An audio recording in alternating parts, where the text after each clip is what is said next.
दोस्तों नमस्कार, स्वागत है एक बार फिर से आप सभी का बीपीएससी मेकर के एक और एपिसोड में। आज के इस वीडियो में हम देखने वाले हैं 27 से 29 अगस्त 2023 से संबंधित बिहार राष्ट्रीय अंतर्राष्ट्रीय तीनों घटनाओं का संग्रह। अच्छा, 2 दिन से चैनल पर वीडियो नहीं आ रही थी, इसके पीछे कुछ कह सकते हैं प्रॉब्लम थी मेरी। कुछ मेडिकल इमरजेंसी आ गई थी जिस वजह से चैनल पर वीडियो नहीं आ रही थी। अच्छा, आज के इस सेशन की हम शुरुआत करें उससे पहले जो पिछले वीडियो में हमने आपसे 3 प्रश्न पूछा था, सबसे पहले वो देख लेते हैं।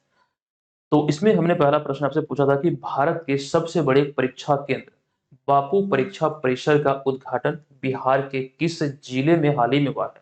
अगर जिला पूछा जाए तो ये हो जाएगा पटना, और पटना में कहाँ हुआ है? तो कुम्हरार में। कुम्हरार पटना में भी हाल ही में इसका उद्घाटन हुआ है, और इसको लेकर सारी जानकारी हमने विस्तार पूर्वक आपको बताया था। अच्छा, अब बीपीएससी का एक ऐसा पैटर्न है, एग्जैक्ट जो प्लेस है वो भी आपसे एग्जाम में पूछे जा सकते हैं। कुछ वर्षों के प्रश्न पत्र को आप देखेंगे तो आपको इस प्रकार से अंदाजा लगेगा। एक तो जिला इंपॉर्टेंट है, लेकिन वो प्लेस कौन सा है जहां पर इसका उद्घाटन हुआ, ये भी ध्यान रखना है। दूसरा प्रश्न हमने आपसे पूछा था कि हाल ही में कहां पर 15वां ब्रिक्स शिखर सम्मेलन 2023 का आयोजन किया गया? तो इसका राइट आंसर होगा जोहान्सबर्ग, दक्षिण अफ्रीका में। अभी हाल ही में ये 15वां संस्करण ब्रिक्स का आयोजित हुआ। तीसरा प्रश्न हमने आपसे पूछा था कि मतदाताओं की अधिक भागीदारी को प्रोत्साहित करने के लिए चुनाव आयोग ने किसे नेशनल आइकन बनाया है? तो राइट आंसर होगा सचिन तेंदुलकर। तो कोशिश कीजिए कि जो भी प्रश्न आप लोगों से पूछे जाते हैं आप लोग से कमेंट बॉक्स में लिखें और सारी जानकारी विस्तार पूर्वक लिखें। अच्छा, यहाँ पर आपको एक जानकारी ये दे दूं, जो भी छात्र बिहार की प्रतियोगी परीक्षाओं की तैयारी में लगे हैं, खास करके वैसी प्रतियोगी परीक्षाएं जो बिहार में मूल रूप से आयोजित होती है, जिसमें एग्जाम में खास करके जो बिहार राष्ट्रीय अंतर्राष्ट्रीय तीनों घटनाओं का संग्रह पूछा जाता है, तो आप हमारे साथ अपनी जर्नी की शुरुआत कर सकते हैं। आगामी जो एग्जाम है, खास करके 69वीं 70वीं, आपकी प्रिपरेशन यहाँ से बेहतर होगी, नो डाउट। जहाँ यहाँ पर जिस प्रकार से हम आपको मटेरियल दे रहे हैं, कंटेंट दे रहे हैं, इससे आप एग्जाम में बेहतर करेंगे। चलिए, अब यहाँ पर आज की इस सेशन की हम शुरुआत करते हैं। संबंधित प्रश्नों को देखते हैं जहां से आपके एग्जाम में प्रश्न बन सकते हैं। तो पहला प्रश्न है कि चीन के ग्वांगझू में 23 सितंबर 2023 से होने वाले एशियन गेम्स के लिए बिहार के कितने खिलाड़ियों का चयन भारतीय राष्ट्रीय टीम में किया गया है? अब ये बिहार के दृष्टिकोण से अति महत्वपूर्ण है। अब ये महत्वपूर्ण किस प्रकार है वो भी हम लोग देखेंगे, लेकिन यहाँ पर जो पहले प्रश्न पूछा गया है कि बिहार के कितने खिलाड़ियों का चयन किया गया, तो राइट आंसर जो होगा बिहार के 3 खिलाड़ियों का चयन किया गया। तो विकल्प नंबर ए यहाँ पर इस प्रश्न का राइट आंसर हो जाएगा, 3 खिलाड़ी। अब ये 3 खिलाड़ी कौन-कौन से हैं वो भी हम लोग यहाँ पर देखेंगे। तो एक्सप्लेनेशन यहाँ पर शामिल किया गया है। अच्छा, 68वीं वाला जो बीपीएससी एग्जाम हुआ था, आप सभी ने अगर हो सकता है दिया होगा, तो हमने एक वीडियो जारी करते हुए ये आपको बतलाया था कि हमारे नोट से कितने प्रश्न पूछे गए हैं। अब वहाँ पर हमें एक चीज़ ये देखने को मिला कि कुछ तो प्रश्न डायरेक्टली इस प्रकार से ही एग्जाम में आए हुए थे, 2 प्रश्न का विकल्प भी मैच किया था। अब यहाँ पर ये मैं आपको इसलिए बता रहा हूँ क्योंकि अधिकतर प्रश्न जो बने थे वो हमारे एक्सप्लेनेशन से बने थे। हमारी इस चैनल की यही विशेषता है कि जो एक्सप्लेनेशन यहाँ पर आप देख रहे हैं, ये बहुत इंपॉर्टेंट होता है। यहीं से आपके एग्जाम में प्रश्न बनने की संभावना होती है। अच्छा, एक जिक्र मैं आपसे ये भी अभी कर दूं कि आयोग ने अभी हाल ही में ये नोटिफिकेशन दिया है, या फिर जो बीपीएससी के जो चेयरमैन है अतुल प्रसाद, उन्होंने एक जानकारी साझा की है ट्विटर पे। इसको लेकर एक वीडियो भी हमने कल डाला था चैनल पर।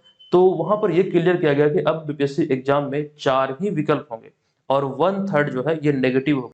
लेकिन इस बात को क्लेरिफाई नहीं किया गया कि जो चौथा विकल्प जो होगा, एक तो कहा गया कि 4 ही विकल्प होंगे, तो 4 विकल्प में ये जो उपयुक्त में से कोई नहीं, या फिर उपयुक्त में से एक से अधिक जो है ये शामिल होगा या फिर नहीं होगा। यहाँ जो चौथा डी नंबर विकल्प बनेगा, 5वां तो हटा दिया गया, तो क्लियर हो गया। लेकिन ये क्लियर नहीं किया गया कि चौथा जो विकल्प होगा इसमें क्या होगा। क्या ये उपयुक्त में से कोई नहीं, या फिर उपयुक्त में से एक से अधिक, दोनों एक साथ होंगे, क्या होंगे? इसको लेकर क्लियरिटी नहीं आई है। इस वजह से यहाँ पर अभी फिलहाल के लिए हमने प्रश्न में कोई चेंजेज नहीं किया है। तो हो सकता है अगर क्लियरिफाई किया जाए तो हम यहाँ पर प्रश्न में अपना जो मतलब जो सीरीज चल रहा है, जो टेस्ट हम आपको दे रहे हैं एप्लीकेशन पे, वो सारी चीजों में हम वहाँ पर चेंजेस करेंगे। चलिए, फिलहाल यहाँ पर हम देखते हैं इसके एक्सप्लेनेशन को। तो 23 सितंबर 2023 को चीन के ग्वांगझू में आयोजित होने वाले एशियन गेम्स के लिए बिहार के 3 खिलाड़ियों का चयन राष्ट्रीय टीम में किया गया है। कितने खिलाड़ियों का? तो बिहार के 3 खिलाड़ियों का चयन किया गया है। अच्छा, इसमें अगर हम बात करें बिहार के 3 खिलाड़ी कौन-कौन है, तो आपको ध्यान रखना है कि रग्बी 7 में पटना की श्वेता शाही, तलवारबाजी में, एक सेकंड, तलवारबाजी में छपरा के आकाश कुमार, और वहीं पे पारा एथलेटिक्स यानी हाई जंप में, पारा एथलेटिक्स हाई जंप में जमुई के शैलेश कुमार शामिल है। तो ये 3 खिलाड़ी का चयन हुआ है एशियन गेम्स के लिए, जो कि आपको ध्यान रखना है। ये चीन के ग्वांगझू में आयोजित होगा 23 सितंबर से। अच्छा, यहाँ पर अगर हम बात करें वर्तमान में बिहार राज्य खेल प्राधिकरण के महानिदेशक कौन है, तो वर्तमान में बिहार राज्य खेल प्राधिकरण के महानिदेशक हैं रविंद्रन शंकरन। और इनके अनुसार आपको ध्यान रखना है कि साल 2006 के बाद 2023 में, अर्थात 17 साल के बाद बिहार के किसी खिलाड़ी का चयन एशियन गेम्स में हुआ है। पिछली बार बिहार से किसी खिलाड़ी का चयन एशियन गेम्स में 2006 में हुआ था। आप यहाँ पर देख सकते हैं, इससे पहले 2006 में दोहा एशियन गेम्स के लिए कबड्डी में राजीव कुमार सिंह, स्मिता और याचिंग में राजेश कुमार ने भाग लिया था बिहार की तरफ से, और पदक जीतकर बिहार का मान बढ़ाया था या फिर बिहार को गौरवान्वित किया था। तो इस लिहाज से ये इंपॉर्टेंट है, आपको ध्यान रखना है कि 17 साल पहले ये बिहार से किसी खिलाड़ी का चयन इसमें हुआ था एशियन गेम्स में। अब यहाँ पर देखिए बात हुई एशियन गेम्स की, तो इसको भी हम विस्तार पूर्वक देखेंगे कि एशियन गेम की शुरुआत कब हुई थी और ये भारत के संदर्भ में क्यों इतना इंपॉर्टेंट है। हालांकि यहाँ से आपके एग्जाम में प्रश्न बने हैं एक बार। अब यहाँ पे देखिए हम बात करेंगे एशियन गेम्स की, यानी कि एशियाई खेलों की। तो एशियाई खेलों की जो शुरुआत हुई थी या फिर जो इसका उद्घाटन हुआ था, ये बहुत इंपॉर्टेंट है। और ये कहाँ इसका उद्घाटन हुआ था, ये भी चीजें आपको ध्यान रखना है। तो इसमें हमारा पहला पॉइंट है कि एशियाई खेलों का उद्घाटन वर्ष 1951 में भारत की राष्ट्रीय राजधानी नई दिल्ली में किया गया था। और भारत 51 पदक जीतकर पदक तालिका में जापान के बाद दूसरे स्थान पर रहा था। नोट कीजिएगा, पहला जो एशियाई खेल खेला गया या फिर आयोजित हुआ वर्ष 1951 में, और भारत 51 पदक जीतकर जापान के बाद इस पदक तालिका में दूसरे स्थान पर रहा था। आप यहाँ पर इस प्रकार से रिलेट कर सकते हैं कि एशियाई खेल जो 1951 में नई दिल्ली में आयोजित हुआ, यानी कि भारत में आयोजित हुआ, तो भारत इस खेल में 51 पदक अपने नाम किया है। तो इस प्रकार से यानी 51 पदक 1951, इस तरह से रिलेट कर सकते हैं। यहाँ से आप एग्जाम में प्रश्न बने हैं, ये प्रथम एशियाई खेल कहाँ पर आयोजित होता है। अच्छा, अगर हम बात करें भारत अब तक कितनी बार एशियाई खेलों की मेजबानी कर चुका है, तो यहाँ पर इस पॉइंट पर नजर डालिएगा। दूसरी बार भारत ने 1982 में नई दिल्ली में ही एशियाई खेलों का आयोजन किया था। और भारत अभी तक सिर्फ 2 बार ही एशियाई खेलों की मेजबानी किया है। अच्छा, एशियाई खेलों की शुरुआत 1951 में हुई थी तथा प्रत्येक 4 वर्ष पर यह आयोजित किया जाता है। तो ओवरऑल बात यहाँ पर यह है कि प्रथम एशियाई खेल भारत में आयोजित हुआ 1951 में, दूसरी बार 1982 में, जो आप यहाँ पे देख रहे हैं। तो कुल मिला के 2 बार भारत ने अब तक एशियाई खेलों की मेजबानी की है। अच्छा, उस समय 1951 में जब पहली बार एशियाई खेलों की मेजबानी भारत ने की थी, तो आप यहाँ पर देख सकते हैं पंडित जवाहरलाल नेहरू को, उस समय मतलब कह सकते हैं तत्कालीन प्रधानमंत्री थे भारत के। तो ये बातें यहाँ से ध्यान रखिए। चलिए अब यहाँ पर हम आगे बढ़ते हैं, हम आ चुके हैं दूसरे प्रश्न पे। तो ये दूसरा प्रश्न है कि हाल ही में जारी पोषण जागरूकता सूचकांक 2023 में बिहार किस स्थान पर है। पोषण जागरूकता सूचकांक जो अभी हाल ही में जारी किया गया 2023 वाला संस्करण, पूछा गया है कि इसमें बिहार कौन से स्थान पर है। देखिए, बिहार की जो इसमें स्थिति रही है वो संतोषजनक नहीं रही है। इसमें राइट आंसर होगा सबसे अंतिम, यानी कि विकल्प नंबर सी यहाँ पर इस प्रश्न का राइट आंसर होगा। बिहार इसमें सबसे अंतिम स्थान पर रहा। तो यहाँ पर लिखा गया कि हाल ही में जारी पोषण जागरूकता सूचकांक 2023 में पंजाब शीर्ष स्थान पर रहा है। जो अभी हाल ही में जारी हुआ इसमें पंजाब शीर्ष स्थान पर रहा, जबकि वहीं पर हम बात करें बिहार के दृष्टिकोण से, तो राष्ट्रीय औसत से 10% कम स्कोर करके बिहार जो है ये सबसे निचले स्थान पर रहा। प्रथम स्थान पर या फिर कह सकते हैं शीर्ष स्थान पर पंजाब रहा, और बिहार के दृष्टिकोण से देखें तो औसत से, जो राष्ट्रीय औसत है उससे 10% कम स्कोर करते हुए सबसे अंतिम स्थान अपना बिहार हासिल किया। तो ये यहाँ से ध्यान रखिए। हालांकि इस प्रश्न की विस्तृत जानकारी हम आने वाले प्रश्न संख्या 5 में देखेंगे।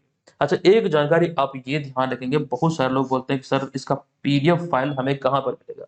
तो बिहार के लगभग 35,000 से अधिक छात्र बीपीएससी मेकर ऐप पर इस कोर्स को ज्वाइन किए हुए। इसमें प्रॉपर वे में हम आपको करंट अफेयर्स का नोट्स मटेरियल जो भी होता है वो हम आपको, यानी कि करंट अफेयर्स को लेकर पूरी की पूरी जो चिंता है वो आपको बिल्कुल हम पे छोड़ देनी है। मतलब जो भी होगा वो हम आपके लिए बेहतर करेंगे। इसमें किस प्रकार से हम आपको नोट देंगे वो सारी चीज़ें आप एप्लीकेशन पे जाके देख सकते हैं। उसका वहाँ पर प्लेलिस्ट बना है मंथली, ईयरली और डेली बेसिस पर आप वहाँ पर जाइए। इस कोर्स को जॉइन कीजिए। आगामी बीपीएससी एग्जाम में यहाँ से आपको भरपूर हेल्प मिलेगी। और इसका एक विशेषता यह है कि जिस तिथि से आप जॉइन करेंगे उससे अगले 1 साल तक तो ये वैलिड रहेगा ही। अगले 1 साल तक आपको मटेरियल मिलेगा ही। लेकिन पिछला जो 2021 गुजरा है, 2022 गुजरा है, वो भी आप यहाँ पर मतलब आपके लिए उपलब्ध रहेगा। अगर आपको ज़रूरत होगा तो आप इसका इस्तेमाल कर सकते हैं। हालाँकि 2021 वाला आपके लिए उतना इम्पोर्टेंट नहीं होगा, लेकिन 2022 वाला आपको पढ़ना चाहिए, क्योंकि किसी भी एग्जाम में तकरीबन देखा जाता है कि 1 साल से या फिर कह सकते हैं 12 से 15 माह के करंट अफेयर से पूछे जाते हैं। अच्छा, अब देखिए, अब एक महत्वपूर्ण विषय पे हम आपसे बात करने वाले हैं। ये एक ऐसा मतलब यहाँ पर हमने सेक्शन शामिल किया है, महत्वपूर्ण सूचकांक और बिहार। बिहार के संदर्भ में कुछ महत्वपूर्ण सूचकांक की हम बात कर लेते हैं, जो हाल ही में रिपोर्ट आई है। हम यहाँ पर सिर्फ 2023 वाले की बात करेंगे, जो इम्पोर्टेंट है, जहाँ से मुझे लगता है कि प्रश्न पूछे जा सकते हैं, वो हमने यहाँ पर पुनः रिवीजन पर्पज से शामिल कर दिया। हालांकि ये सारी ऑलरेडी हमने आपको प्रश्न के रूप में विस्तार पूर्वक जानकारी दे दिया है। यहाँ पर सम्मिलित तौर पर एक ही जगह से हमने शामिल किया है। तो रिसेंटली एक एक्सपोर्ट इंडेक्स आई थी। तो एक्सपोर्ट इंडेक्स के आधार पर बात करें तो इसमें बिहार को स्थान मिला था 22वां। और जिलों की बात करें, बिहार के अंतर्गत जिलों में एक्सपोर्ट यानी कि निर्यात में बेगूसराय सबसे आगे रहा था। ये भी आपको ध्यान रखना है। इसके बारे में विस्तृत जानकारी आपको चैनल पर मिल जाएगा। हालांकि पीडीएफ में भी हमने डाल दिया है। अच्छा, सकल घरेलू उत्पाद अर्थात जीडीपी की बात करें, जो अभी हाल ही में जारी हुई राज्यों को लेकर, तो राज्य वर्ग में शीर्ष स्थान पर अपना बिहार रहा 10.64% के साथ। यानी कि जो बिहार की जो जीडीपी ग्रोथ रेट रही वो रही 10.64% और राज्यों में शीर्ष स्थान हासिल किया। एक रिपोर्ट अभी हाल ही में आई थी स्मार्ट प्रीपेड मीटर इंस्टॉलेशन की। तो स्मार्ट प्रीपेड मीटर इंस्टॉलेशन में अपना बिहार शीर्ष स्थान पर रहा है। वहीं पर अगले पॉइंट की बात करें, ई राजस्व अर्जित करने वाले या फिर चालान के माध्यम से ई राजस्व अर्जित करने वाले राज्यों की बात करें तो इसमें भी अपना बिहार शीर्ष स्थान पर रहा है। अगले पॉइंट में हम बात करें राष्ट्रीय बहुआयामी गरीबी सूचकांक, और इसके आधार पर आबादी के हिसाब से सबसे गरीब राज्य कौन है। यानी कि national multi dimensional poverty index जो अभी हाल ही में जारी हुई, इसके तहत अगर देखें तो आबादी के हिसाब से सबसे गरीब राज्य है अपना बिहार। ये कंडीशन यहाँ पर ध्यान रखिएगा, यहाँ पे लिखा गया है कि आबादी के हिसाब से, यानी कि आबादी जिस प्रकार है उसके आधार पर देखें तो बिहार सबसे गरीब राज्य है। एक और रिपोर्ट आई थी दूर संचार घनत्व के मामले में, जो बिहार का स्थान है या फिर बिहार राज्य जो अपना है ये सबसे पीछे है। हालांकि दूर संचार घनत्व के मामले में सबसे आगे नई दिल्ली है। तो ये सारा यहाँ पर जो सूचकांक बिहार के संदर्भ में या फिर जो रिपोर्ट है बिहार के संदर्भ में, आप इसका स्क्रीनशॉट जरूर ले लीजिए। निश्चित तौर पर यहाँ से मुझे लगता है कि हो सकता है आपके एग्जाम में प्रश्न बने। अच्छा, यहाँ पर जो आप इधर साइड में देख रहे हैं ये क्या है? ये जो देख रहे हैं एक पेड़ की स्थिति को दर्शाया गया है और दो स्वास्तिक है बीच में, ये क्या है? तो ये बेसिकली बिहार का राजकीय चिन्ह है। इसको लेकर चीजें मैं आपको बता दूं कि यहाँ से भी प्रश्न बनना स्वाभाविक है। जिस प्रकार से नया पैटर्न चेंज हो रहा है, कई एग्जाम में लोगों से संबंधित प्रश्न भी पूछे गए हैं रिसेंटली 2-3 वर्षों में। तो इस लिहाज से आपको ये ध्यान रखना है कि ये जो है स्वास्तिक है, दोनों साइड जो आप देख रहे हैं ये स्वास्तिक है। तो दो स्वास्तिक के बीच में ये बौद्धि वृक्ष जो है ये बिहार के राजकीय चिन्ह को इंगित कर रहा है।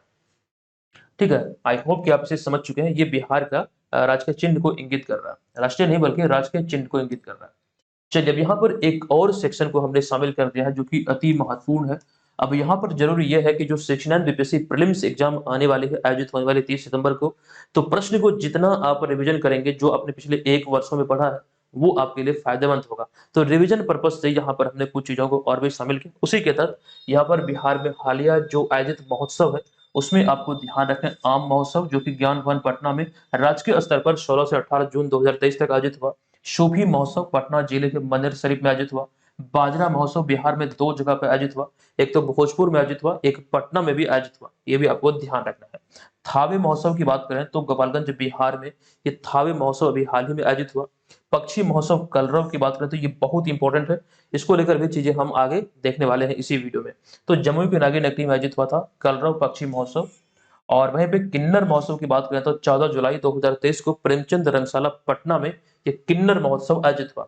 अच्छा, 14 जुलाई को ही 2023 को ही चंद्रयान 3 की लॉन्चिंग हुई थी, ये भी आप ध्यान रखेंगे। चंद्रयान 3 के बारे में आपसे एग्जाम में निश्चित तौर पर एक प्रश्न पूछे जाएंगे। चलिए, अब यहाँ पर हमारा तीसरा प्रश्न है कि हाल ही में आई एक रिपोर्ट के अनुसार पिछले 30 वर्षों में भारत में कितनी प्रतिशत पक्षी प्रजातियों में गिरावट आई है। एक नवीनतम रिपोर्ट है, अभी हाल ही में ये रिपोर्ट आई। इस रिपोर्ट के आधार पर हम बात करें, यहाँ पर आंकड़ों पर ध्यान दीजिएगा। पिछले 30 वर्षों में भारत में कितनी प्रतिशत पक्षी प्रजातियों में गिरावट आई है। तो 30 वर्षों की बात कर रहा है, तो इसका जो राइट आंसर होगा ये होगा विकल्प नंबर ए, यानी कि 60% प्रजातियों में गिरावट आई है। अब यहाँ पर देखिए, पक्षियों की विलुप्त होती प्रजातियों पर हाल ही में एक रिपोर्ट जारी की गई और इस रिपोर्ट की बात करें तो रिपोर्ट में कहा गया कि भारत में पिछले 30 वर्षों में 338 प्रजातियों की पक्षियों की संख्या में बदलाव का अध्ययन किया गया, जिनमें यह पाया गया कि 60% प्रजातियों की तादाद में गिरावट देखी गई है। जो आंकड़े जो सामने आए हैं ये 60% प्रजातियों की, तो पिछले 30 वर्षों में 338 प्रजातियों की पक्षियों की संख्या में बदलाव के आधार पर ही अध्ययन किया गया था, जिसमें यह पाया गया कि 60% प्रजातियां जो है भारत में, जो इसकी तादाद है 60% से, वो मतलब लगातार गिर रही है नीचे। और आपको यहाँ पर यह ध्यान रखना कि जो रिपोर्ट अभी जारी हुई है इसका नाम है स्टेट ऑफ इंडियाज, तो इंडियाज बर्ड। तो इस रिपोर्ट में यानी कि स्टेट ऑफ इंडियाज बर्ड नामक इस रिपोर्ट में यह भी कहा गया कि पिछले 7 वर्षों में 359 प्रजातियों में हुए परिवर्तन के मूल्यांकन के दौरान 40% गिरावट देखी गई है।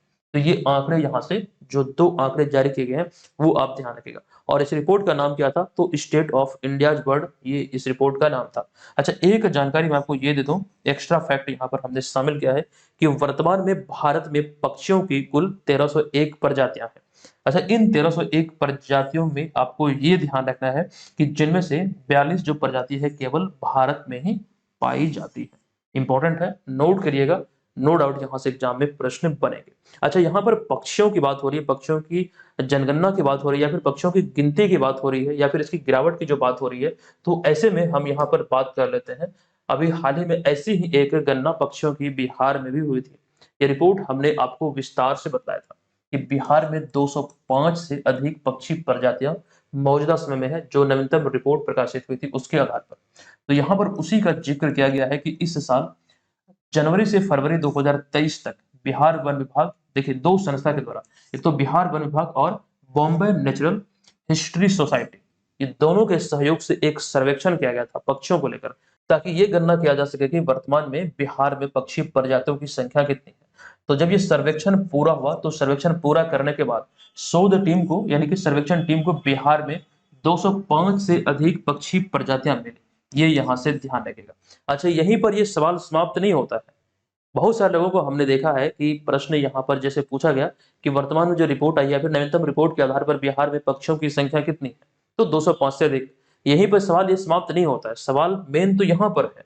एक तो ये इंपॉर्टेंट है कि 205 से अधिक पक्षी प्रजातियां पाई गई है। ये प्रश्न आपसे हो सकता है पूछा भी जाए या फिर ना भी पूछा जाए, लेकिन अगर प्रश्न को डीप में जाकर पूछा जाएगा तो उस प्रकार से पूछा जाएगा कि जो नवीनतम पक्षी की प्रजातियों की जो गणना हुई है, फिर जो सर्वेक्षण हुआ है, इसके आधार पर किन जिलों में जलीय पक्षी प्रजातियों की संख्या अधिक है, या फिर स्थलीय पक्षी प्रजातियों की संख्या किस जिले में अधिक है। तो इस प्रकार से अब एग्जाम में आपके प्रश्न बनते हैं, तो इसको ध्यान रखेगा। हमारा यही प्रयास है कि चीजों को विस्तृत तौर पर मल्टी डायमेंशनल वे में, यानी कि जो वो संभावित मतलब क्षेत्र है या फिर जो संभावना है जहां से एग्जाम में प्रश्न बन सकते हैं, वहां से चीजों को कलेक्ट करके आपको बताना। अब ये जरूरी ये होता है, अगर आप मूल रूप से तैयारी में लगे हैं तो हमें निश्चित तौर पर फॉलो कीजिए। ये सारे लेक्चर बिल्कुल निःशुल्क है, हम आपके लिए मेहनत करते हैं। अगर आपके पास 30 मिनट टाइम है, ये वीडियो हमारा 30 से लगभग कम से कम 30 मिनट का ही होगा।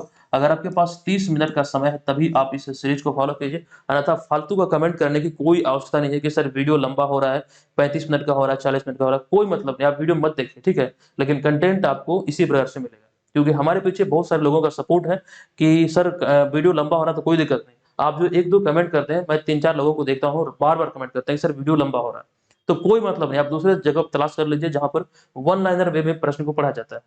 बस आप अपना समय यहाँ पर व्यतीत करेंगे, बर्बाद करेंगे, उससे होने वाला कुछ नहीं है। क्योंकि रिसेंटली कुछ वर्षों के 2-3 वर्षों के प्रश्न पत्र को आप देखेंगे तो आप अच्छी तरीके से समझ पाएंगे। सोच को थोड़ा सा विकसित कीजिए। आप वो सारी संभावनाओं को अगर अच्छी तरीके से पढ़ेंगे जहां से एग्जाम में प्रश्न बन सकते हैं, तो नो डाउट एग्जाम में आपका आंसर जो होगा प्रश्न का वो बिल्कुल सही होगा। अब यहाँ पर इस रिपोर्ट की हम बात कर रहे थे, तो इसके तहत भागलपुर और जमुई में जलीय पक्षी प्रजातियों की संख्या सबसे अधिक पाई गई है। और वहीं पर बेगूसराय की बात करें तो बेगूसराय में स्थलीय पक्षी प्रजातियों की संख्या सबसे अधिक पाई गई थी। एक चीज यहाँ पर यह भी मायने रखता है कि 24 घंटे आपके पास है, 24 घंटे में मैं 4 घंटे काट देता हूँ, 20 घंटे आपके पास है। इसमें 20 घंटे में बहुत सारी चीजें शामिल है, तो पढ़ाई के लिए कम से कम 8 घंटा तो आप समय निकाल ही सकते हैं ना 24 घंटे में। अगर आप एक स्टूडेंट हैं, मुख्य रूप से बीपीएससी एग्जाम की तैयारी में लगे हैं, तो कम से कम 8 घंटा समय आप निकालिए पढ़ाई में, और 30 मिनट ही तो हम मांग रहे हैं करंट अफेयर्स के लिए।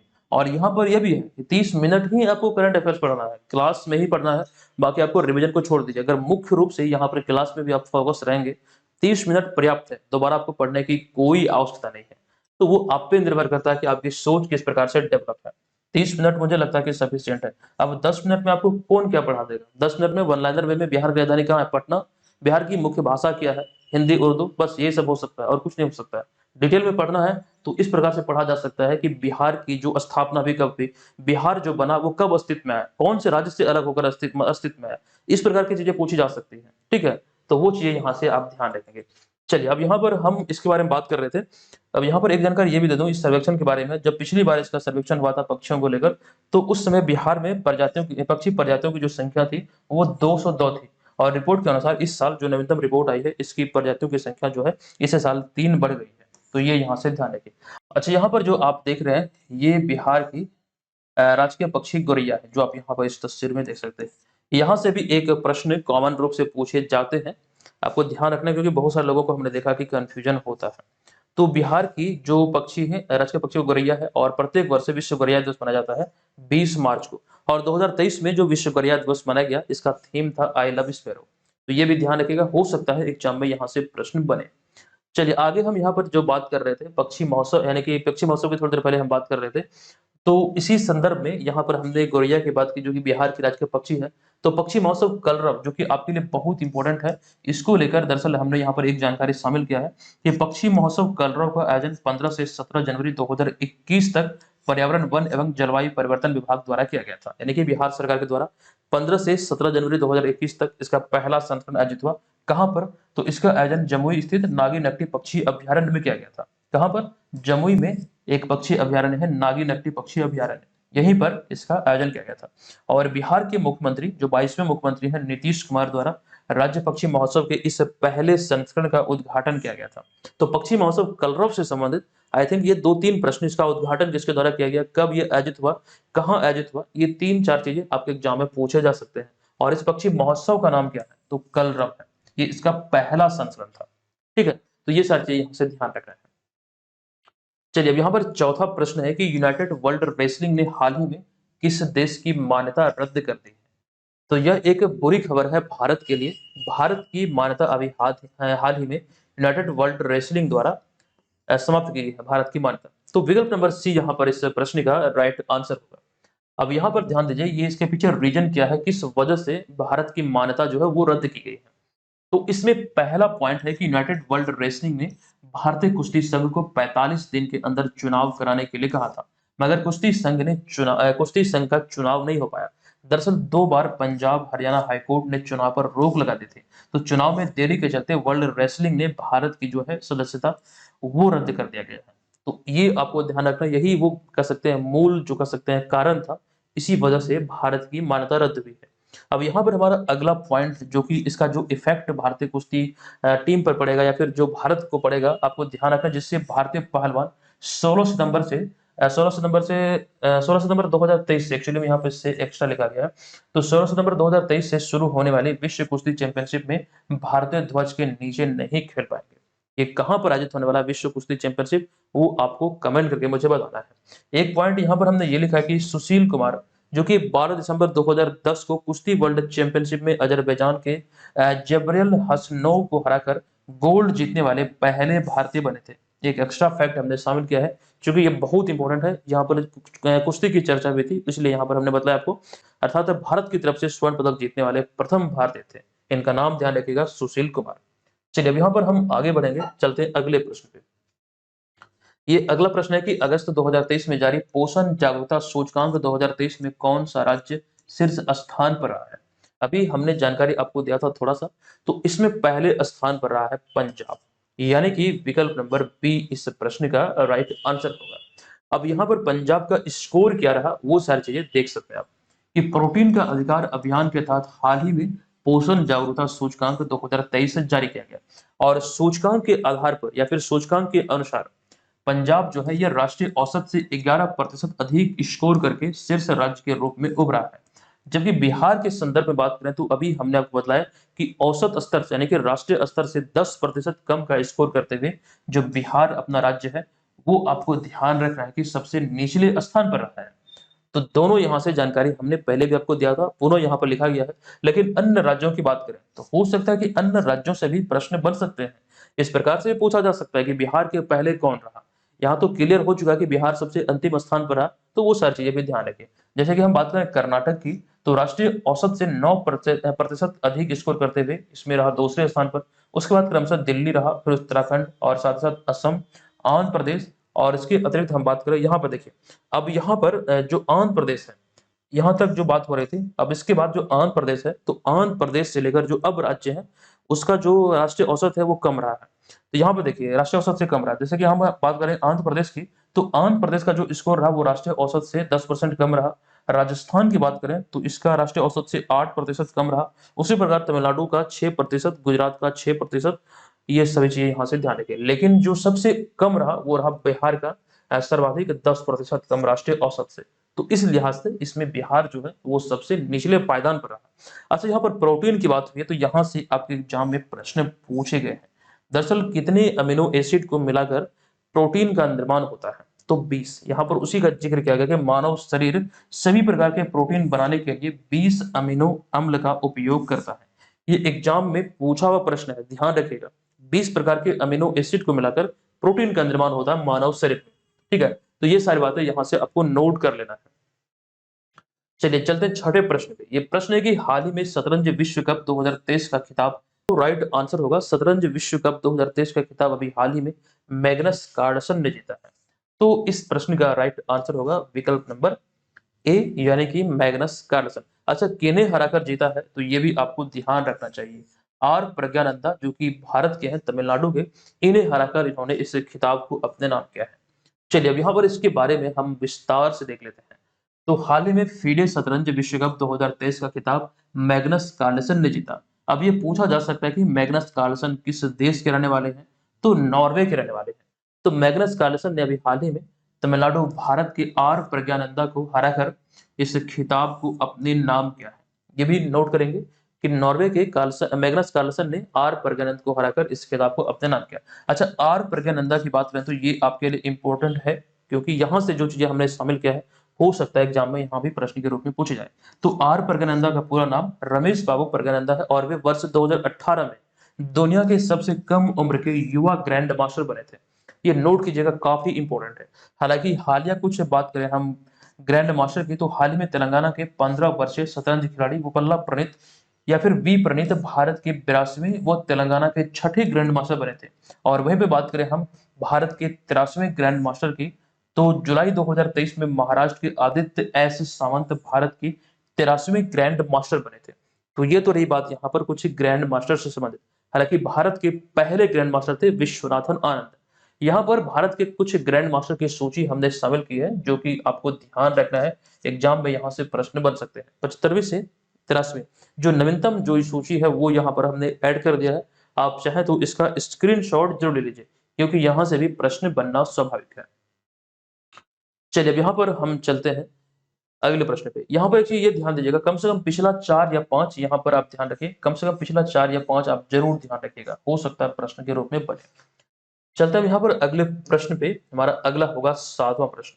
ये प्रश्न है कि हाल ही में भारतीय आईटी कंपनी इन्फोसिस ने निम्नलिखित में से किसे अपना ग्लोबल ब्रांड एम्बेसडर बनाया है। ध्यान दीजिएगा, यहाँ पर बात हो रही है ग्लोबल ब्रांड एम्बेसडर की। तो इन्फोसिस जो कि एक आईटी कंपनी है, एक भारतीय कंपनी है, और इसमें आपको पूछा गया कि ग्लोबल ब्रांड एम्बेसडर के तौर पर किन्हें नियुक्त किया गया।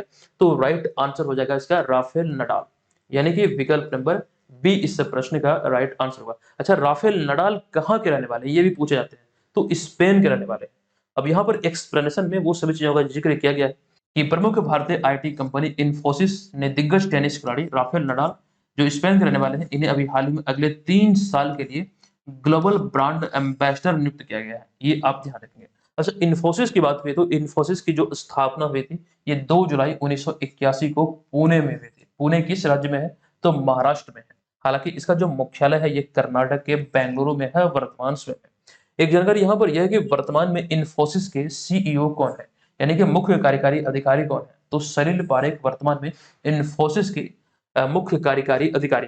अच्छा, यहाँ पर जो हमने जानकारी आपको दिया कि राफेल नडाल स्पेन के रहने वाले हैं, लेकिन वहीं पर आपसे पूछा जा सकता है एक प्रश्न के रूप में कि नोवाक जोकोविच किस देश के रहने वाले हैं?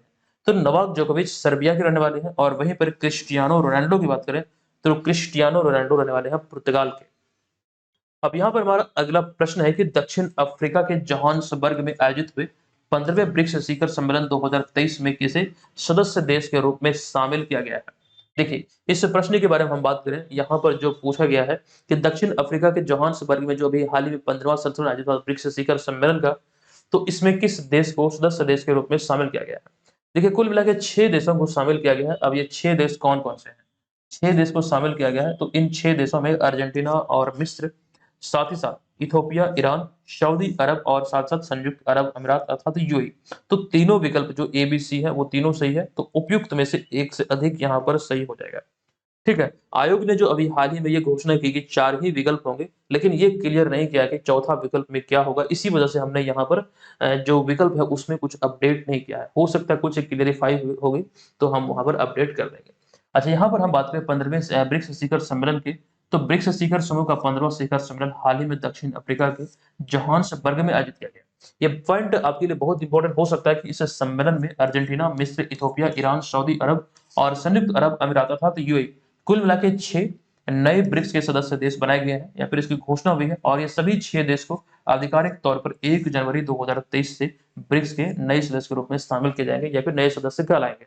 अच्छा, यहाँ पर यह भी ध्यान रखना है कि पाकिस्तान भी इसमें शामिल होना चाहता था। बाकायदा पाकिस्तान के चीन ने भी पूरी जोर लगा दी, लेकिन पाकिस्तान को इसमें जगह नहीं मिली है। अच्छा, यहाँ पर हम बात करें इस ब्रिक्स के यानी कि ब्रिक्स के 15 शिखर सम्मेलन के थीम क्या रखे गए थे? थीम भी आपके लिए इंपॉर्टेंट होते हैं। तो 15वें ब्रिक्स शिखर सम्मेलन के थीम की या फिर विषय की बात करें तो ब्रिक्स और अफ्रीका पारस्परिक रूप से त्वरित विकास, धारणीय विकास और साथ-साथ समावेशी बहुपक्षवाद के लिए साझेदारी। ये कहीं न कहीं अफ्रीकी देशों पर या फिर अफ्रीका से ही संबंधित रहा, इसी पर ये केंद्रित रहा ये 15वां ब्रिक्स शिखर सम्मेलन। तो ये चीज़ें भी आपको यहाँ से ध्यान रखिए। हालाँकि ब्रिक्स के बारे में पिछले वीडियो में भी हमने विस्तृत तौर पर आपको जानकारी दिया था। अब पुनः से यहाँ पर हम ब्रिक्स के बारे में चीज़ों को देख लेते हैं कि ब्रिक्स की स्थापना कब हुई थी या फिर ब्रिक्स के बारे में जहाँ से प्रश्न बनते हैं मुख्य रूप से उस सारी चीज़ों को यहाँ पर हमने शामिल किया है। ब्रिक्स का जो पूरा नाम होता है ये होता है BRICS। अब यहाँ पर इस बारे में बात करें तो दुनिया की उभरती राष्ट्रीय अर्थव्यवस्थाओं का एक संघ है और वर्तमान में इसमें ब्राजील, रूस, भारत, चाइना और दक्षिण अफ्रीका शामिल है। हालांकि 6 नए देश और जोड़े गए हैं तो वो अब इस सूची में शामिल हो जाएंगे, लेकिन अब तक इसमें मात्र कुल मिलाकर 5 ही देश थे। अब इसकी संख्या जो बढ़ के होगी 1 जनवरी 2024 से ये हो जाएगी 11। तो अब तक 5 देश ब्राजील, रूस, भारत, चाइना और दक्षिण अफ्रीका। तो इन्हीं देशों के अंग्रेजी नाम के प्रथम अक्षर यानी कि जो अल्फाबेट है उसी से ब्रिक्स बना, BRICS से। ठीक है, इसी से मिलकर इस समूह का नामांकन किया गया है। अच्छा, इसकी स्थापना जो हुई थी, ब्रिक्स की स्थापना वर्ष 2009 में हुई थी। हालांकि स्थापना के समय आपको ध्यान रखना है कि इसमें 4 ही देश थे, इसमें दक्षिण अफ्रीका शामिल नहीं था, तो इस वजह से इसे कहा जाता था BRIC यानी कि ब्रिक। लेकिन 2010 में दक्षिण अफ्रीका इस समूह में शामिल हुआ और इसमें एक शब्द जुड़ा, साउथ अफ्रीका का जो पहला अल्फाबेट है एस है, तो ऐसे में इसका नाम ब्रिक्स हो गया, ब्रिक्स। तो ये चीजें यहाँ से ध्यान रखिए। आप अगर स्क्रीनशॉट लेना चाहते हैं ब्रिक्स के बारे में तो आप यहाँ पे जरूर स्क्रीनशॉट ले लीजिए। चलिए, अब यहाँ पर हम चलेंगे अगले प्रश्न पे। अगला हमारा नवा प्रश्न है कि हाल ही में 23 अगस्त 2023 को जिस स्थान पर चंद्रयान 3 का विक्रम लैंडर लैंड किया है, उस स्थान को क्या नाम दिया गया है? अभी हाल ही में प्रधानमंत्री नरेंद्र मोदी ने अपने एक भाषण में, एक संबोधन में इस बात का जिक्र किया कि जिस स्थान पर चंद्रयान 3 का विक्रम लैंडर लैंड किया है, उस स्थान को अब शिव शक्ति पॉइंट कहकर संबोधित किया जाएगा। तो विकल्प नंबर ए यहाँ पर इस प्रश्न का राइट आंसर होगा शिव शक्ति। अच्छा, इसके बारे में यहाँ पर अगर हम बात करें तो चीजें विस्तार पूर्वक दी गई है कि 26 अगस्त, हाँ 26 अगस्त 2023 को प्रधानमंत्री नरेंद्र मोदी ने अपने एक भाषण में संबोधित करते हुए कहा कि चंद्रयान 3 का विक्रम लैंडर जहां पर लैंड किया उस स्थान को शिव शक्ति पॉइंट कहा जाएगा। साथ ही यह भी घोषणा की प्रधानमंत्री नरेंद्र मोदी ने कि 23 अगस्त को अब भारत में प्रत्येक वर्ष राष्ट्रीय अंतरिक्ष दिवस यानी कि नेशनल स्पेस डे के रूप में मनाया जाएगा। ध्यान रखिएगा, इंपॉर्टेंट हो सकते हैं। अच्छा, यहाँ पर जो हमने चर्चा किया विक्रम लैंडर के, ये पॉइंट आपको ध्यान रखना है कि इस लैंडर का नाम विक्रम ही क्यों दिया गया। दरअसल भारतीय वैज्ञानिक और साथ साथ भारतीय अंतरिक्ष कार्यक्रम के जनक या फिर संस्थापक विक्रम साराभाई के नाम पर लैंडर का नाम विक्रम रखा गया। इन्हीं के सम्मान में, इन्हीं को श्रद्धांजलि देने के लिए इसका नाम जो है लैंडर का वो रखा गया विक्रम। दरअसल आपको ये ध्यान रखना है कि 23 अगस्त 2023 को चंद्रयान 3 का विक्रम लैंडर चंद्रमा की सतह पर सफलतापूर्वक लैंड हो चुका है और भारत ऐसा करने वाला चौथा देश बना है दुनिया का। हालांकि भारत चंद्रमा के साउथ पोल पर पहुंचने वाला दुनिया का पहला देश बना है।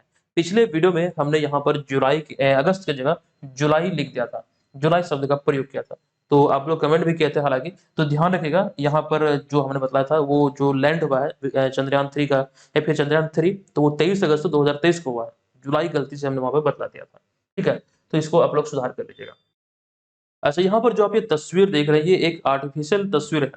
आपको यहाँ पर ये ध्यान रखना एग्जाम पर्पज से कि भारत का जो मून मिशन है चंद्रयान, उसमें जो लैंडर है उसका नाम है विक्रम, जबकि लैंडर के अंदर जो कह सकते हैं जो रोवर होता है उसका नाम है प्रज्ञान। अभी प्रज्ञान ही इसको नाम क्यों दिया गया? दरअसल इसके पीछे भी एक स्टोरी है। प्रज्ञान का अर्थ होता है अंग्रेजी में विस्डम, यानी कि अधिक ज्ञान वाला। यानी कि कहने का सेंस यहाँ पर यह है कि वो अपनी बुद्धिमत्ता का प्रयोग करके वहां पर खोज करेगा, सर्वेक्षण करेगा, रिसर्च करेगा और सारे रिपोर्ट पृथ्वी पर भेजेगा, इसलिए उसे नाम दिया गया प्रज्ञान। तो रोवर का नाम है प्रज्ञान। और यहाँ पर देखिए चंद्रमा की धरती पर ये जो चंद्रमा आप देख रहे हैं, भारतीय तिरंगा एकदम से लहलहा रही है। चलिए अब यहाँ पर हम चलते हैं अगले प्रश्न पे। ये हमारा अगला 10वां प्रश्न है कि हाल ही में ई गवर्नेंस पर 26वां राष्ट्रीय सम्मेलन का आयोजन कहाँ किया गया? तो अभी हाल ही में ई गवर्नेंस पर 26वां राष्ट्रीय सम्मेलन का जो आयोजन हुआ ये किया गया इंदौर में, मध्य प्रदेश के इंदौर में भी हाल ही में इसका आयोजन किया गया। अच्छा, इसको लेकर चीजें यहाँ पर आपके समक्ष है कि हाल ही में मध्य प्रदेश के इंदौर में 24 से 25 अगस्त को 2 दिवसीय ई गवर्नेंस पर 26वां राष्ट्रीय सम्मेलन का आयोजित हुआ। इस पर तो ई गवर्नेंस पर 26वां राष्ट्रीय सम्मेलन अभी हाल ही में आयोजित हुआ। देखिए यहाँ पर लिखा गया ई गवर्नेंस पर। अच्छा, इसका थीम क्या था? तो 2023 में इसका जो निर्धारित थीम था विकसित भारत और नागरिकों को सशक्त बनाना, ये इसका निर्धारित थीम था। अच्छा, यहाँ पर आप एक बात ये ध्यान रखेंगे, इस सम्मेलन का जो उद्घाटन है ये मध्य प्रदेश के विज्ञान और प्रौद्योगिकी मंत्री ओम प्रकाश सकलेचा के द्वारा किया गया। अच्छा, इसका पिछला जो संस्करण था 25वां संस्करण ई गवर्नेंस का, आपको ध्यान रखना 25वां ई गवर्नेंस राष्ट्रीय सम्मेलन का जो रजत जयंती था, जो 25वां जो जयंती था, आपको ध्यान रखना जम्मू कश्मीर के कटरा में आयोजित किया गया था। 25वीं वर्षगांठ को चिन्हित करने के लिए रजत जयंती या फिर सिल्वर जुबली के रूप में मनाया जाता है, ये भी यहाँ से आप ध्यान रखेंगे। अच्छा, यहाँ पर जो विकल्पों में आप देख रहे हैं श्रीनगर, तो श्रीनगर में दरअसल आपको ध्यान रखना है, इसको लेकर एक जानकारी हमने आपको दिया था कि श्रीनगर में एक गार्डन है ट्यूलिप गार्डन। तो इस ट्यूलिप गार्डन को यूके की वर्ल्ड बुक ऑफ रिकॉर्ड्स में शामिल किया गया है, जो कि श्रीनगर में, जम्मू कश्मीर के श्रीनगर में। अच्छा, यहाँ पर जो विकल्प नंबर सी में आप देख रहे हैं कुम्हरार, तो इसको लेकर भी हमने आपको जानकारी दिया था कि ये पटना में है और अभी हाल ही में पटना के कुम्हरार में ही भारत का सबसे बड़ा परीक्षा हॉल खोला गया, बापू परीक्षा परिसर। चलिए अब यहाँ पर हमारा अगला 11वां प्रश्न है कि पीएम मोदी अर्थात प्रधानमंत्री नरेंद्र मोदी पिछले कितने वर्षों में ग्रीस की यात्रा करने वाले पहले प्रधानमंत्री बने? पिछले कितने वर्षों में? तो राइट आंसर होगा पिछले 40 वर्षों के इतिहास में ग्रीस की आधिकारिक यात्रा करने वाले बतौर प्रधानमंत्री की बात करें तो पहले प्रधानमंत्री नरेंद्र मोदी बने। इसी चीज का यहाँ पर जिक्र किया गया है कि भारतीय प्रधानमंत्री नरेंद्र मोदी ग्रीस की आधिकारिक यात्रा पर है और पिछले 40 साल में यह किसी भारतीय प्रधानमंत्री की पहली ग्रीस यात्रा है। अच्छा, यहाँ पर प्रधानमंत्री नरेंद्र मोदी को ग्रीस के सर्वोच्च सम्मान से भी सम्मानित किया गया, ये भी एक चर्चे का विषय रहा। अब यहाँ पे हमारा अगला पॉइंट है कि इस यात्रा का मुख्य उद्देश्य द्विपक्षीय संबंधों को मजबूत करना है और इस द्विपक्षीय संबंधों के अंतर्गत समुद्री परिवहन, रक्षा, व्यापार, निवेश आदि शामिल है। तो ये तो रही बात यहाँ पर अभी हाल ही में ग्रीस यात्रा से संबंधित।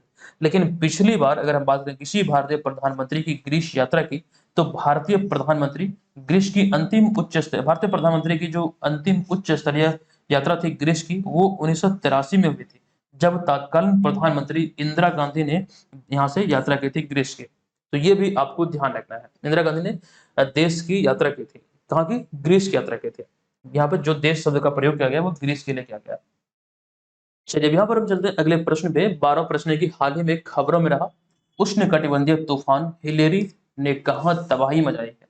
देखिए इस तरह के भी प्रश्न एग्जाम में पूछे जाते हैं। तो उष्णकटिबंधीय तूफान, ये इस तूफान का प्रकार है और कहाँ पर ये आई है जो कि काफी तबाही मचाई? तो राइट आंसर जो होगा ये होगा विकल्प नंबर ए, कैलिफोर्निया, अमेरिका। तो विकल्प नंबर ए यहाँ पर इस प्रश्न का राइट आंसर होगा। अच्छा, यहाँ पर जो विकल्पों पर आप देख रहे हैं, विकल्पों में कुछ चीजें हमने शामिल किया जहां से एग्जाम में प्रश्न बन सकते हैं। जैसे कि यहाँ जो आप देख रहे हैं जंजीबार तंजानिया, दरअसल अभी हाल ही में आईआईटी मद्रास ने भारत के बाहर अपना एक परिसर स्थापित करने की घोषणा की। किसने? आईआईटी मद्रास ने। और ये भारत का पहला संस्थान है जो कि भारत के बाहर एक परिसर स्थापित करने की घोषणा की। कहाँ पर करेगा? तो तंजानिया के जंजीबार में। और वहीं पे दूसरे पॉइंट में जो यहाँ पर विकल्प नंबर सी में जो हमने लिखा है बाली इंडोनेशिया, तो G20 का जो 17वां शिखर सम्मेलन आयोजित हुआ था यहीं पर आयोजित हुआ, बाली इंडोनेशिया में। और यहीं पर इंडोनेशिया के राष्ट्रपति जोको विडोडो ने भारत को अगले 1 वर्ष की कमान सौंपी है। अर्थात कहने का सेंस यह है कि वर्तमान में जो G20 की अध्यक्षता है वो भारत के पास है। और कब तक है ये भी आपके लिए इंपॉर्टेंट है। नवंबर 2023 तक G20 की जो कमान है वो भारत के पास है। उसके बाद G20 की जो कमान होगी वो ब्राजील के पास होगी। ये चीजें यहाँ पर ध्यान रखना है। चलिए अब यहाँ पर हम चलते हैं आज की इस वीडियो के प्रश्न की ओर। 3 प्रश्न हमने यहाँ पर आपसे पूछा है। तीनों प्रश्न में आपको ध्यान देना है कि हाल ही में आई एक रिपोर्ट के अनुसार स्मार्ट प्रीपेड मीटर इंस्टॉलेशन के मामले में बिहार कौन से स्थान पर है? 69वें नेशनल फिल्म पुरस्कार के तहत पहली बार तेलुगु सिनेमा के किसी एक्टर को बेस्ट एक्टर का खिताब दिया गया। उनका नाम क्या है? नाम दरअसल यहाँ पर पूछा गया है। ये पहली बार हुआ है तेलुगु सिनेमा के इतिहास में। अगला प्रश्न है कि किस तिथि को हाल ही में विश्व जल सप्ताह आयोजित किया गया? ये 3 प्रश्न अति महत्वपूर्ण है, एग्जाम में पूछे जा सकते हैं। आप लोग कमेंट बॉक्स में जाइए, वहां पर लिखिए और सारी जानकारी विस्तार पर लिखिए। अच्छा, यहाँ पर किसी को इस कोर्स के बारे में अगर कोई जानकारी चाहिए तो हमारा जो हेल्पलाइन नंबर है आप हमें इस नंबर पर संपर्क कर सकते हैं। नोट कर लीजिएगा 82 289 47 923। ये हमारा हेल्पलाइन नंबर है, इस पर आप हमसे संपर्क कर सकते हैं और इस कोर्स की जो जानकारी होगी वो हमसे प्राप्त कर सकते हैं। एक बार पुनः आपको बता दूं, अगर अभी आप मेंबरशिप लेते हैं तो यही कोर्स आपके 70वीं बीपीएससी एग्जाम में भी यहाँ से आपको हेल्प करेगा। तो अभी आपके पास एक सुनहरा अवसर है, आप लोग से जरूर ज्वाइन कीजिएगा। और इसी में आपका 40 से फुल लेंथ टेस्ट भी शामिल है। कुछ चीजें इसमें अपडेट होगी। हालांकि जब ये 70वीं के लिए अपग्रेड करेगा ये कोर्स, तो हो सकता है इसका फी थोड़ा सा इंक्रीज करे। तो अगर अभी आप ज्वाइन करेंगे तो अभी महज 399 रुपये में 1 साल की वैधता के साथ तमाम मटेरियल प्राप्त कर सकते हैं। इतना सारा कंटेंट हम आपको दे रहे हैं महज 399 रुपये में, जो कि उच्च क्वालिटी का होगा, उच्च गुणवत्ता वाली होगा। ठीक है, तो आप लोग इसे प्राप्त कर सकते हैं इस कूपन कोड का इस्तेमाल करके BM100 का। तो दोस्तों आज के इस सेशन की यहाँ पर इस सेशन को हम समाप्त करते हैं। मिलेंगे नेक्स्ट वीडियो में। ये सेशन आपको कैसा लगा? अच्छा, इस विषय पर अपनी राय आप लोग यहाँ पर कमेंट बॉक्स में जरूर लिखिएगा। अगर ये सेशन लंबा होता है तो क्या इससे आपको कोई फर्क पड़ता है? मान लीजिए ये सेशन 40 मिनट का ही हो गया, तो इससे आपको क्या फर्क पड़ा? आपने यहाँ पर इतनी सारी चीजें सीखा। 8 घंटा हम मान के चलते हैं कि प्रत्येक छात्र को 8 घंटा कम से कम पढ़ना चाहिए और बेहतर स्ट्रेटजी होती है 8 घंटा पढ़ना, मतलब दिन और रात को मिला के 8 घंटा कम से कम आप लोग पढ़िए। तो इसमें से केवल 40 मिनट ही हमें देना है करंट अफेयर्स के लिए, और करंट अफेयर्स की जो पूरी जिम्मेदारी होगी वो हमारी होगी। आपको दोबारा करंट अफेयर्स नहीं पढ़ना, ये जो हम पढ़ा रहे हैं आपको, फिर आपका इसका रिवीजन भी स्टार्ट होगा। जैसे कि 69वीं बीपीएससी जो एग्जाम आपका आयोजित होने वाला 30 सितंबर को, तो बतौर इसका हम प्रिपरेशन का जो मतलब जो आपने किया है उसका हम टेस्ट भी आपका लेने वाले हैं। वो सभी चीजें इसी कोर्स में इंक्लूडेड रहेगी, वो आपको एप्लीकेशन पे ही मिल जाएगी। ठीक है, तो इस पर अपनी राय आप लोग जरूर लिखिएगा। चलिए आज के सेशन को हम यहीं पर समाप्त करते हैं। मिलेंगे नेक्स्ट वीडियो में, तब तक के लिए धन्यवाद। जय हिंद।